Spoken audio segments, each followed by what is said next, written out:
We will now look at the process of checking in a pet owner and creating a case sheet, prescription, and invoice.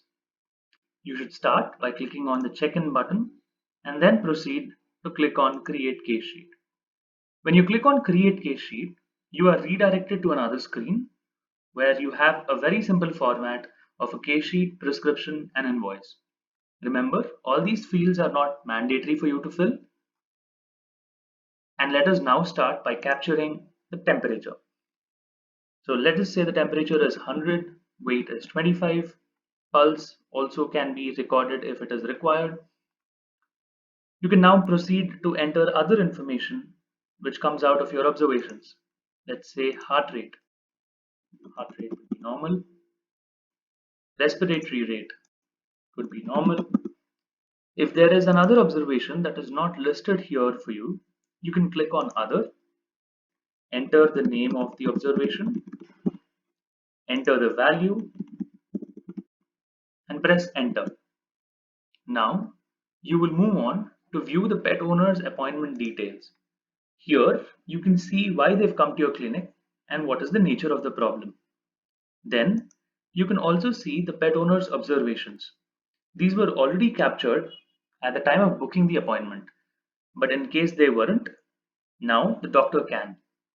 All of these are again not mandatory.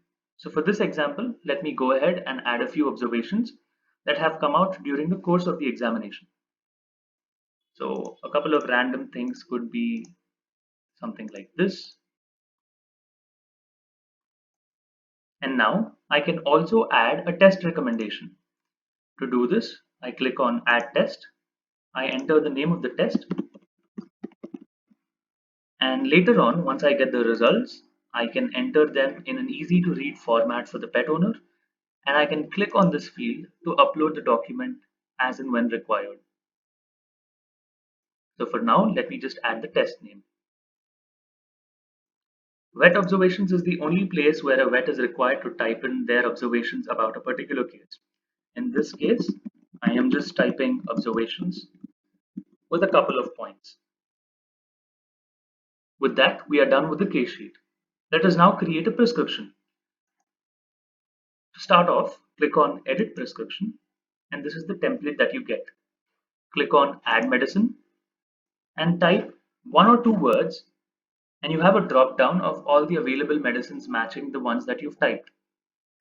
If it is not present, continue typing and complete adding your medicine. For now, let me select a medicine that came down in the drop down. If I want to change the mg, I can put the cursor right next to the number and edit the mg as well. Frequency is how often this medicine should be given. Let me say this medicine should be given daily, morning and night at 9 a.m. and 9 p.m. for a duration of 10 days. You can also change this to weeks or months. If a medicine is more like an injection, then you can also select not applicable.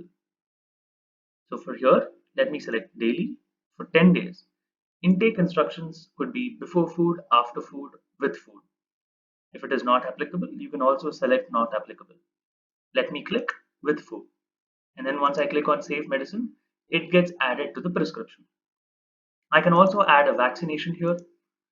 Name of the vaccine. This could be for anti-rabies. And I can also select the next due date. And once this is done, this is how it comes. I can also add additional instructions. Something like, if you observe this symptom, stop using the medicine.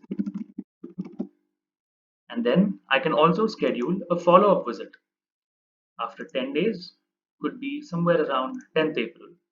And then I click on Save Prescription. Now once I click Save Prescription, there is a short relay of 5 seconds where in the background there is a PDF getting generated. Now I create the final part, which is the invoice. To create an invoice, by default, as you can see, because you're here for consultation, the amount for the consultation is already entered. Click on Edit Invoice and then click on Add Items as and when required. This application also has an inventory management system But if you do not wish to add inventories manually time and again, you can head over to the invoice whenever you come here. You can click on product, click on add new. Let us say a dog chain was sold for the price of 1000 rupees, and then I click save. So this is how you can keep adding items to your invoice. Remember, for an invoice to be generated, you will always have to press edit invoice, and then after these are entered, you'll have to click on save invoice. After every time you click on save prescription or save invoice, you will see the short gap where a PDF is getting generated. Now you can also record the payment, the manner in which the payment was also made, such as cash, UPI, credit card, debit card.